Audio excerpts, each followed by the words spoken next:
Les problèmes les plus complets sont les problèmes qu'on appelle en contexte. Parfois, on va dire aussi problème à 4 étapes. La première étape sera d'identifier les inconnus. Lorsque vous allez les identifier, ce sera important de commencer par nombre de, la majorité du temps, nombre de crayons, nombre de timbres, ou encore âge de, masse de, le salaire de chaque employé, le prix d'une efface. Il faut toujours qu'il y ait dans le nom de l'inconnu une idée de nombre. La deuxième étape est celle d'écrire l'équation. L'équation comportera toujours un symbole d'égalité. La troisième étape, celle de résoudre l'équation algébrique. Ça veut dire isoler la variable. Finalement, la dernière étape, formuler une réponse. Un premier exemple, celui de Caroline et de Louis qui possèdent des crayons. Déjà, la première phrase nous permet d'identifier nos deux inconnus qui, je vous rappelle, doivent commencer idéalement en français par le mot nombre de. Ici, ce serait pertinent de parler de nombre de crayons. De Caroline, tout d'abord, et le nombre de crayons de Louis. Nous devrons mettre une lettre pour représenter ces deux variables. Je vous propose de mettre un X à Louis parce que c'est au sujet du nombre de crayons de Louis que nous avons le moins d'informations. Caroline en possède 21 de moins.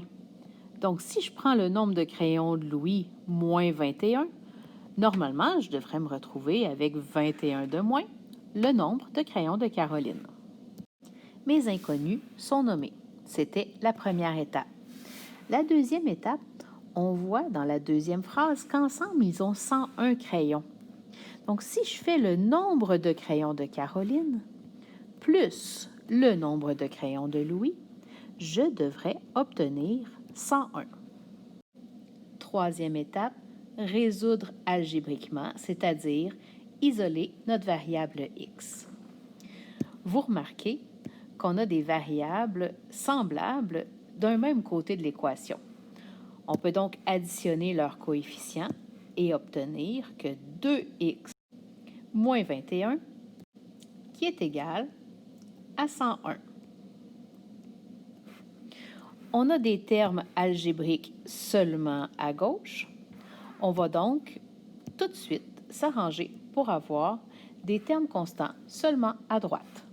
En ajoutant 21, je vais donc me retrouver avec 2x qui est égal à 122. Il nous reste à diviser par le coefficient et on a que x est égal à 61. Si x est égal à 61, ça signifie que le nombre de crayons de Louis est de 61. La question était: combien de crayons Caroline possède-t-elle? Pour trouver la réponse, on va avoir un autre calcul à faire. Dès le début, on savait que le nombre de crayons de Caroline était de x moins 21. Maintenant qu'on sait que x vaut 61, on n'a qu'à faire moins 21 pour obtenir le nombre de crayons de Caroline. Faisons la lecture du dernier exemple. Tu as reçu une carte cadeau pour ta fête. Tu as choisi d'acheter un livre de moins que le nombre de jeux choisis. Le nombre de crayons achetés correspond à 3 de plus que le quintuple du nombre de jeux. Dans ces deux dernières phrases, on voit les inconnus. La première est le nombre de livres. On a ensuite le nombre de jeux et il y a le nombre de crayons. Voici les inconnus du texte écrits en français. Pour ce qui est de l'algèbre, je vous recommande de mettre le X à l'inconnu pour laquelle on a le moins d'informations, c'est-à-dire le nombre de jeux. Ce sera plus facile de dire qu'il y a un livre de moins que le nombre de jeux et que le nombre de crayons correspond à 3 de plus que le quintuple du nombre de jeux. Pour ce qui est de l'équation, je dois trouver une phrase où on parlerait d'un égal. Ici, c'est le 91 $. On sait qu'en tout, on a dépensé 91 $. Je vais donc m'intéresser à l'argent dépensé pour les livres, qui va correspondre à 12 $ fois le nombre de livres. Pour ce qui est de l'argent dépensé pour les jeux, ce sera 8 fois le nombre de jeux. Finalement, l'argent dépensé pour les crayons, 1 fois le nombre de crayons. Maintenant qu'on a l'équation, nous pouvons la résoudre.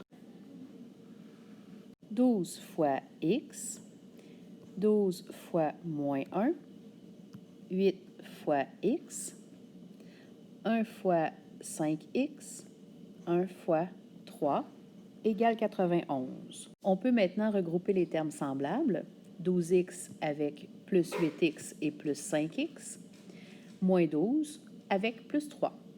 On a donc 25x moins 9 qui est égal à 91. Pour avoir des termes constants seulement à droite, il faudra se débarrasser du moins 9, ce qui va nous donner 25x qui est égal à 100. En divisant par le coefficient maintenant, on aura que x est égal à 4. Si on revient à la question, combien de crayons as-tu ajouté à ta collection? On sait que le nombre de crayons correspond à 5x plus 3. On va pouvoir calculer en remplaçant le x par 4 que le nombre de crayons est égal à 23.